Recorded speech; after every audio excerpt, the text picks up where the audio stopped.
So if you want to just kick us off by telling us a bit about your place and what's interesting about it and what's challenging about it. Hi everyone, my name is Danielle Saddleman. I'm from the Silts Nation in Vernon, BC. I'm a mother, language nest coordinator. I work with children from 0 to 5. So we're on the western part of Canada here, of BC. So there's BC. This is our Silts territory. It goes right up to almost Alberta and right down across into the U.S., the south of Canada into the U.S. border. So on the Columbia River dams in 1940, we had dams that went up on the Columbia River, and so it stopped a lot of the salmon that went up to our territory, and it stopped a lot of our culture and who we are as Silts people. So right now there's 9. So a year before the major dam went up, they had a ceremony of tears, they called it. And these are some of our ancestors that attended here at Kettle Falls. Here's another picture of some ladies cooking over a little pit of some salmon. And here's some of the chiefs that were looking over down the river where it was actually going to be, it was already starting to flood downriver at Kettle Falls. So this is one of the major dams that is on the Columbia River, and it's called the Grand Coulee Dam. So because of our elders and leaders, and our elders and leaders, and they've kind of asked Okanagan Nation Alliance to initiate and start off asking is when is the salmon going to return to the people, to our people. So it went on from there, and they went into, I think in 1997 that started, and again they initiated an evaluation with, it was funded by Bonneville, and then it was also had other organizations, plus the Okanagan Nation, and the southern of the border is in our territory in USA is Colville Tribes. So because of them. So the Okanagan Nation Alliance was created before the initiative on the salmon started? Yeah, the Okanagan Nation's been there for when 1981. Okay, 1981. Thank you. Yeah. I think it's also worth saying here that part of what's interesting to me about this story is this contrast between what were really the symbols of high modernity. You know, the building of the Grand Coulee Dam, the building of these other large dams on these West Coast rivers were both part of the U.S.'s sort of rural electrification, but very much a part of this sort of post-Depression era, you know, launching into the modern world. And then in the last 20 years, really, these symbols of modernity have kind of emerged as being serious blockages and sort of almost evil instruments of the decline of ecosystems and native cultures and salmon, etc. So I think it's very important that we hold in our minds, for people who aren't from the US or Canada, that these things were huge ceremonies when they were put up. So, and I'm fascinated that your tribe had the foresight to have this ceremony of tears ahead of that event. Yeah. It's very interesting. Yeah. So, because of the ONA and all of the work they've done, they've decided to reintroduce salmon fry into Skaha Lake. We can press it again. So these are our young children in our communities that come together every year, every May and June, who come and they release salmon back into our river, into one of our water basins. And again, so there's some more, and it's like all the communities from the Okanagan Nation come together and do this. And we really like to include our young children from our schools to be a big part of this every year. So it's actually grown quite a bit. So the next pictures that I have here, because I do a lot of community work in my own community in the Northern Territory. So I work with a lot of the traditional foods, and I do our salmon distribution every year. So this is our salmon, and these are people who are being a part of our community. So I get to work with 4 youth this summer, and they get to be a part of our fish distribution. They actually really enjoyed it, and I also I got our community to actually go, because where we pick up our salmon is Penticton. It's about an hour and a half, hour and 45 minutes away from my community. So I thought it would be different, instead of sending our Okanagan Indian Band staff to go down and pick up the salmon. It has more of a sense of belonging and that relationship for people in our own community to go get it. People, elders and young men who aren't doing anything. And actually they've really enjoyed going up to do it. They said they would do it again. To fish, you mean? There's a, maybe. We do communal distribution. Through our economic fishery, we also, in combination, do a communal economic. Through our fishery, we also do a communal distribution for communities. So for food fish and stuff there. So what we use the proceeds and stuff from our sales and stuff there. That also goes into communal distribution. So, and that's for up to each of the communities to decide on where they distribute and who do they distribute to.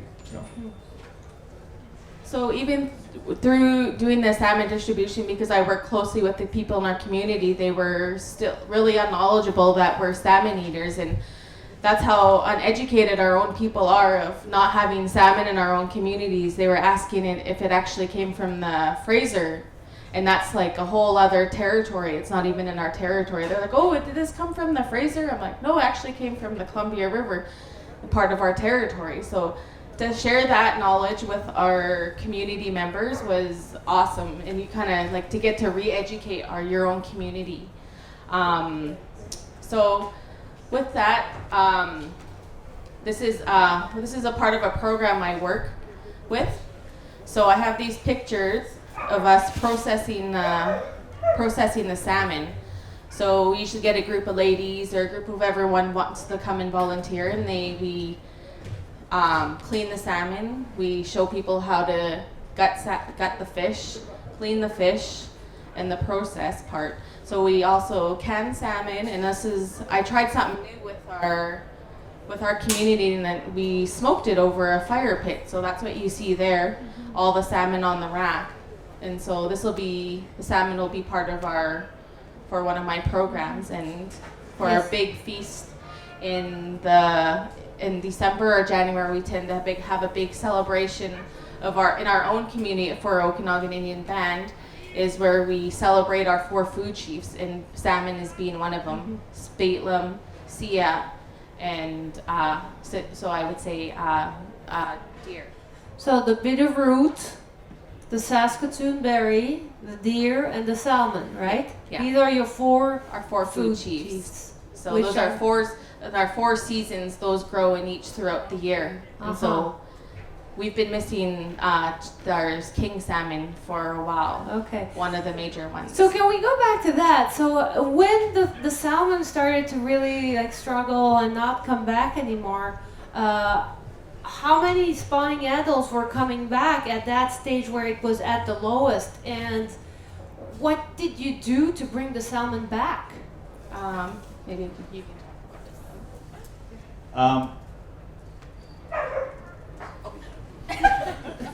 this. So in the mid 90s, returns were as low as 2,500 on the spawning grounds, and through just some of the restoration program, habitat restoration, improving access up into the upper lakes, and also improved water management decision making, and of course we also have a supplementation hatchery program for releases there. So now, since about we are seeing in past the 2000s and 2010s where we've had opportunities in terms of of course increased food access, and then also economic access, and also a recreational fishery, where we've seen returns in as high as over 200,000 type of stuff there. So it passed from 2,500 to 200,000 salmon. Yes. In how long?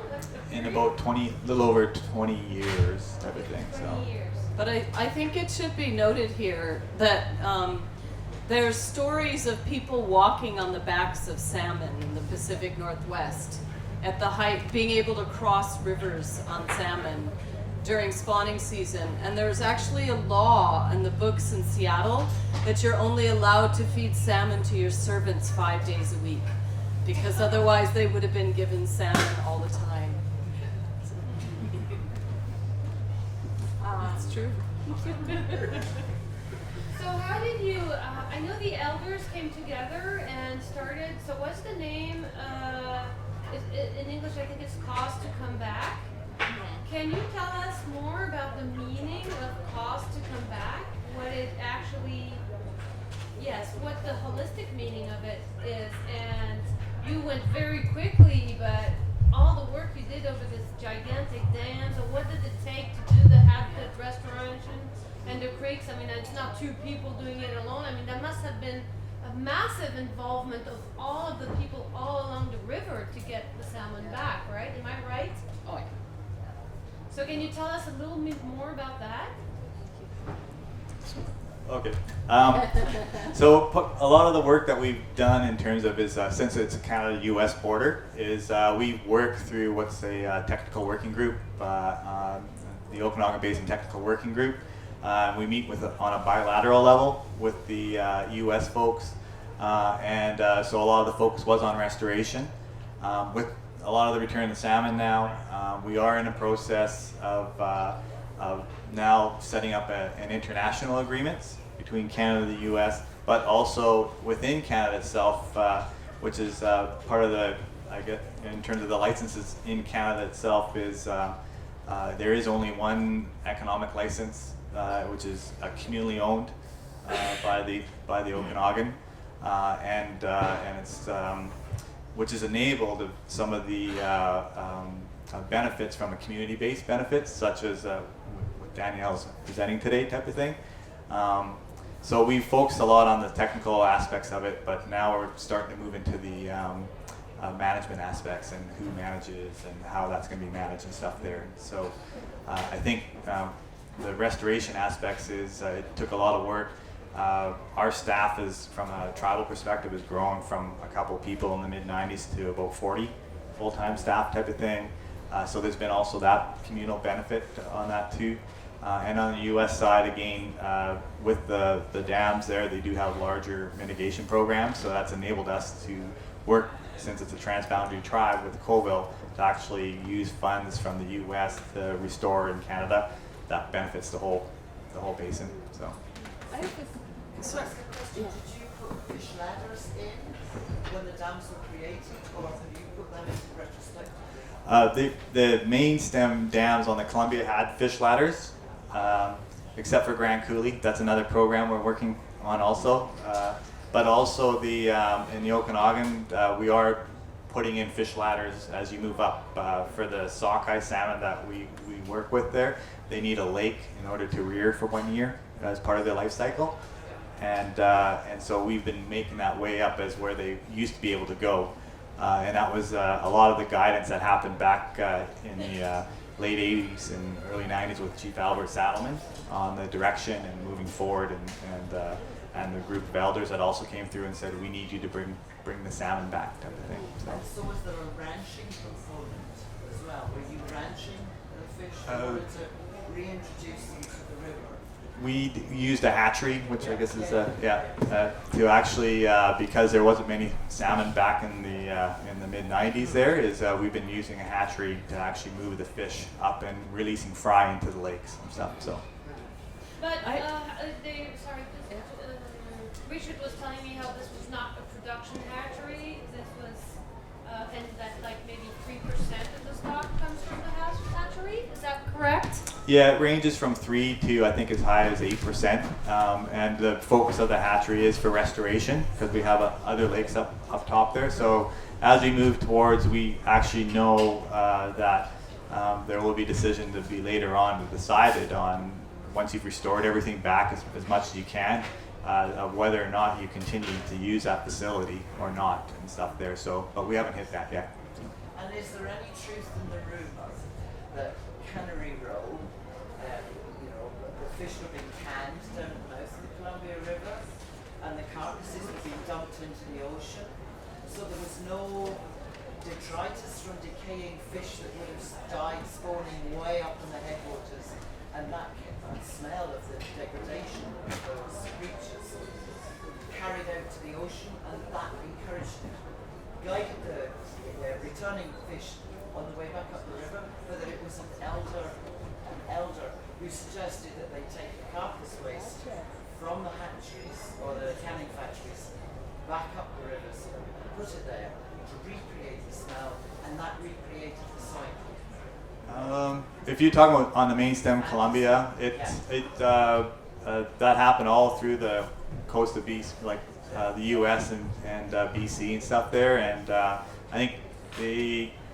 think in terms of the nutrients availability and at what the salmon also brought back, some of the science on the being able to that's part of going back to their natal streams. I'm not too familiar with that stuff there, but they may have done that. So. We have a question here. Was there any involvement by the Department of Fisheries in your success in bringing the salmon back? They were a partner within. They brought some of the technical expertise into the room, I guess, in terms of availability, in terms of dollars and stuff there. They had limited funds, very similar to what the previous presenter mentioned in terms of funds availability type of stuff there. But I think we took the approach of the partnerships, and they were a partner in the restoration stuff too. So I have a question, because I was hanging around in the Pacific Northwest in the early and mid 90s, and worked for a while for the U.S. Forest Service and Fisheries. I was a lowest level paid labor, but I was listening to the conversations. And so these issues of salmon restoration, that was really at the beginning of it. And I remember going and looking at some of the new fish ladders they'd installed on the dams and things. But I mean, do you know more about that political history? Because I think that the political histories I've heard have been too silent on the role of First Nations communities in putting these issues on the table. Does that make sense? Yes, I think some of the history comes back to when the original dams were back up in the late 30s, and different acts were put in place. I'll talk about the U.S., but different acts were put in place in terms of what was called the Mitchell Act. That the idea was to move all the salmon that were blocked off downstream, and the loss of the habitat would be mitigated through use of hatcheries, of which the tribes didn't agree with and stuff there. And as you moved through, and a lot of the court cases came along, so in the late 60s, early 70s for the U.S. tribes, with the Bolt and Baloney decision, so Baloney and the Columbia, and as you moved into the late 80s, early 90s within the what's called the Sparrow decision in Canada, that affirmed a lot of the fishing rights for the tribes, so that changed some of that direction and restoration type of thing there. So we've been able to use some of those court cases in terms of moving our initiatives and direction forward, as opposed to more of other groups that are doing it. Yeah, but it's also really interesting to me in terms of the collective action process. While we might need to grieve politically about it, it was once you started getting a lot of white environmentalists concerned about the decline of the salmon, and then you started having coalitions of scientists and environmentalists, etc., who were wanting to engage in salmon restoration, beginning to question how really environmentally friendly these huge dams were, etc. I mean, I don't know, would you agree with that reading of it? I guess for me it's just interesting for our thoughts about collective action, because it's not a easy political history, and it's not an easy political present, and yet somehow there's something that's happening around that. I think what you're finding is more of the Indigenous or First Nations in Canada are having more of a say in what's happening type of stuff there. Yeah. So I think in time you're going to have a lot of the groups that want to work with the tribal groups right now Right. to actually move towards within the direction that they want. I think the one key thing is when you talk about, say, who makes the decision, I think a lot of it's to recognize the Indigenous groups or the communities that are from the different areas. So some of the different presentations that happened today Yeah. had that of wanting that local communal decision-making Yeah. process there. And I think, say, in some of the in the areas where we're from, that's still happening. That's evolving right now and stuff there. And so I think having that opportunity or having a locally based decision-making process can happen. Say in the Okanagan area, it can happen. Some of the presentation shows what some of the community-based benefits are, and what happens when you start getting those fish back and some of the community benefits. So. Yeah. No, that's great. I'd love Danielle to, well, you were starting to tell us how getting the salmon back has had so many benefits in reviving the culture and getting into innovation through which you can maintain your culture and a sort of food sovereignty. My earlier question was like more like the process to get there, right? Because now you have it back and you're doing great things with it, but the really difficult process to get to the point where you got it back and to have people who had lost the culture, as you were saying, come back together around these initiatives to bring the salmon back. How was that felt by the elders, by the younger generations? How did that transform into culture, honor, pride, respect? And to get to the point where now that you have it, you can do this wonderful innovation and education and widespread activities on all sorts of fields. The community really enjoys it because it also brings, I think, because since colonization, we've been taken away from more of a community. We've been more of just families and individuals, where now we're bringing back to community and having the elders or even young elders or traditional knowledge keepers, it's bringing them together, and they're actually coming and sharing their stories of when they were younger, not younger, but of stories of not exactly the salmon fishing, but other fishing done in our community. So I hear a lot of people, it just being part of the salmon distribution and doing this work, it makes a lot of people happy. And the prayers, what was the role of the prayers in that process? Yeah, now we've returned back to our salmon ceremonies. We have salmon ceremonies that happen all along the Columbia River. So they have one in Kettle Falls in June, and then like the following day they have another one in Castlegar, where they have another salmon ceremony on the northern side of in Canada. So bringing that back, I think in the last 2 years ago I went. There wasn't as many people, but I went this year and there's more people. So more people every year. And I just wanted to say one word too about the salmon, because I've been working with them for the last couple of years with community.